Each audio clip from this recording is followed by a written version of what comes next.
And welcome back to another edition of the St. Mary of the Woods College Sprint Football Coaches Show. My name is Ace Allen, alongside the head coach of the Pomeroy, Blaine Powell. And Coach, we'll start off. Congratulations, back-to-back regular season outright championships and back-to-back undefeated regular season. Yeah, proud of that. It's just a testament to the work our guys have put in and the work our staff does. And it's just it's a great accomplishment. It really is. Proud of it. Saturday was a great day. Yep. I thought an awesome crowd out at J. Barrett Field, and it started out before the game with I know one of the most special senior day ceremonies you've ever been a part of. Yeah, it was. It was a tough one for me, man.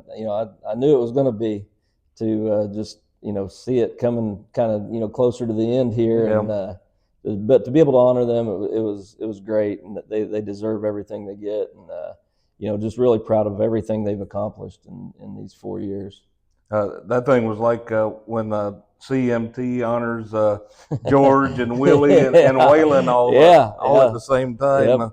Yep. That was quite a crowd and a lot of accomplishments that were honored for all of those guys. And moving forward into the game itself, a lot of those guys who were honored really showed up for you on Saturday. Yeah, they did. Yeah, I mean, you look across the board and just you got Elias DeJesus sets the tone with a block punt right off the bat. Brighton Suggs was huge all day. Probably played his best game of the season, if you ask me. I mean, he was big. I mean, opening kickoff. I mean, I don't know who he hit coming down the field, but man, you could hear it. And he does a great job on all of our special teams. Plus, what he gives us on defense, and really proud of his effort. And I mean, you can go up and down the board. Jake Skinner had another great game. Josh Wentz played really well. He may have had his best game with an interception and several tackles. And I really felt like our defense just really set the tone for that game. I mean, they kind of handed us a couple with the bad snaps, but other than that, we did a good job against the run and pass. They hit us for like 113 yards passing in the first half, but we only gave up 5 in the second half. So I was really pleased with the adjustments that we made there. Yep. And run game, I think we held them to like 14 yards rushing on 28 carries. So we're really pleased with that. But defense and special teams, man, this you know as well as I do, this time of year it has to come up big, and it did on Saturday.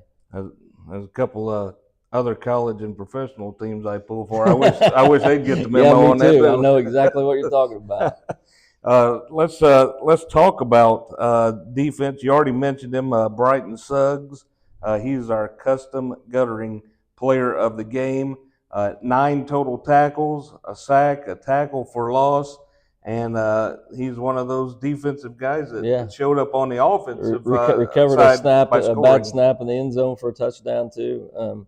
Plus the special teams, I know he had a tackle on a punt return for them, so that was good to see. But all in all, our defense was just great. We were great up front. The usual guys: Peyton Metzger, Gary Settle, Brody Smith, Donamy once again. I mean, they slowed him down just a little bit, but he ended up with a block punt for a touchdown. So he finds ways to make plays. Our defensive backs did great. I don't care who we have in there at corner. Vermont Johnson, Samson Ajayo.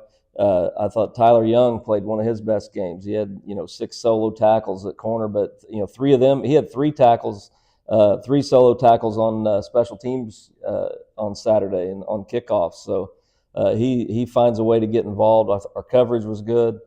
Kerry Lacey had 2 interceptions. Elias was, really solid in coverage. Plus, coming up against the run, he also had a fumble recovery to go along with his block punt. So, I mean, up and down the board, up and down the roster there. Jaden Houle, Terre Haute South kid's really been playing well at outside linebacker lately. John Taft had another good game at outside linebacker, and I already mentioned Josh Wentz and Jake Skinner. I'm sure I'm forgetting some guys that got in there late, but we played just really well, sound defense, and that's what we wanted to do. Special teams, you got a score. Dominique Parker with one of the most athletic blocked punts I've ever seen. Yeah, that thing bounced right back to him, huh? It was he made the play, but he was also in the right place at the right time. Yeah. To us in the press box, it looked like he basically blocked it right to himself, Yeah. but watched on the replay, it did bounce once up, but just another great week for him as well. Yeah, he came up big on that punt block, and Elias had one too, and we had Darren. We only had one kickoff return, and Darren took it 73 yards. If he's a little bit faster, he probably scored on that one. I saw on Twitter that he's slow. Yeah. I thought he had the angle. I thought he was going to score, but he did get caught there. But it was kickoff. I'd like to see our coverage be a little bit better. They averaged over 20 yards a return. A lot of that was I just didn't think we were getting the ball deep enough. Yeah. And high enough to really let us get down there. So it left open some lanes. So we got to work on that this week a little bit. But other than that, man, our special teams have been huge all year, and it was huge again on Saturday. Coach, it was a good day. When we come back, we'll talk about the offensive side of the ball. I mean, you got a laundry list of guys that played well on the offensive side as well.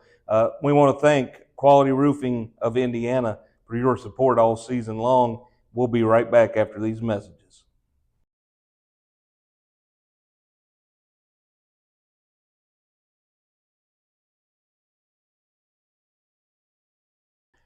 And welcome back to the St. Mary of the Woods College Sprint Football Coaches Show. Coach, 35-7 win over Bellarmine, and we talked about the defense and the special teams, but another senior that really played well and led the offense, Jeremiah Toski.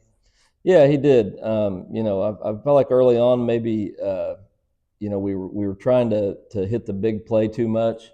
But once he settled in and started, kind of taking what the defense gave him, he did a really good job and did a good job just kind of, spreading the wealth a little bit. I felt like all of our running backs ran well when they were in there. Our receivers did a really good job, just getting open and making plays when we needed them.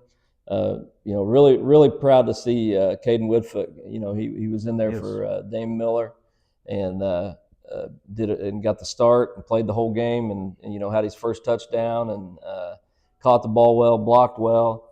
He's just a kid that we talked. I talked about it yesterday in our team meeting. Is instead of just waiting for his turn, he was working for his turn or his time. He didn't. He's always up there watching film. He's improved so much. Just not only from his when he first got here, really just this season. Last half of the season, he's really improved a lot, and he's a big target for us and hard to tackle and catching the ball well. So really, really proud of his effort. In your running game, I mean, you're really presenting a problem for some of these other sprint football teams. You start out with Hazard, you come back with White, you got Perea, who's a pass-catching threat and a running threat. And then late in the game, you can throw Salmon at them. Mm-hmm. You can throw Jaden King at them as well. It's just punch the whole game. Yeah, I mean, we've said since day one that we have a lot of really good running backs, and we're going to use them. We're not going to have that guy that's going to carry the ball 30 times a game. I mean, we're going to. I think our Zaire's leading us in carries this year, and I think he's averaging about 8.5 or 9 per game. We want to keep the guys fresh. We want them, in the fourth quarter when we need maybe get that big first down or get a good drive. We got fresh legs and they're ready to go. And I think we did a good job rotating them and keeping them fresh. And we try to get them in positions that kind of meet their skill set too. And so it's a job to do that, but I feel like our offensive staff does a really good job of that. SMWC, defeats Bellarmine 35-7 on Saturday. And do not adjust your television screens. It's Bellarmine right back here in West Terre Haute this Saturday, November the 8th, also at 3 p.m. in the MSFL semifinals. And Coach, this group's been here before. It's 2 games to a title. Yeah, that's right. And that's everything we've wanted this season sitting there right in front of us, and we have to take advantage of the opportunity. And I feel like we're in the right mindset, and we just have to go out and get the job done. Bellarmine is, we just faced them, but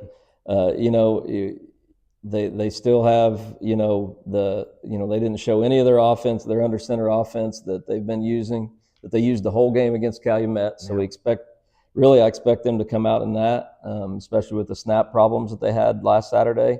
For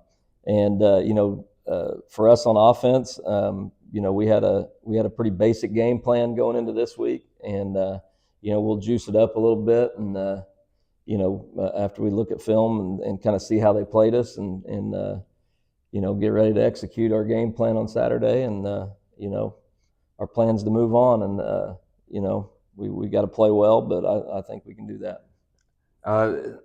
It's kind of interesting, it's a back-to-back, and really the only other time that you see that where you play the same team back-to-back like that might be last week of high school regular season, first week of sectionals. And Harold Davis, both a lot of years in high school. I'm sure he's had it happen. I've had it happen. I remember one year we almost got upset by West Vigo, and then in the last game of the regular season, then had to come back and play them, and actually played a lot better game the second time around, and got the win, 2 straight. But it's not easy. It's not easy because now they know you just like you know them, and they got some high level players, and I'm sure they'll get some guys back from injury, or they may have held some guys out. You just never know, and we have to be ready for them. It'll be a battle at J. Barrett Field, 3 o'clock on Saturday. Good luck to you, Coach. Thank you, appreciate it. Thank you for joining us once again. Saturday, November 8th, 3 p.m. J. Barrett Field over at West Vigo High School. It's the St. Mary of the Woods College Pomeroys against Bellarmine Knights for the MSFL semifinal round of the postseason playoffs. We want to thank you for watching, and also to Quality Roofing of Indiana for your support of Pomeroy Sprint football. We will see you Saturday out at West Vigo High School. Go Pomeroy!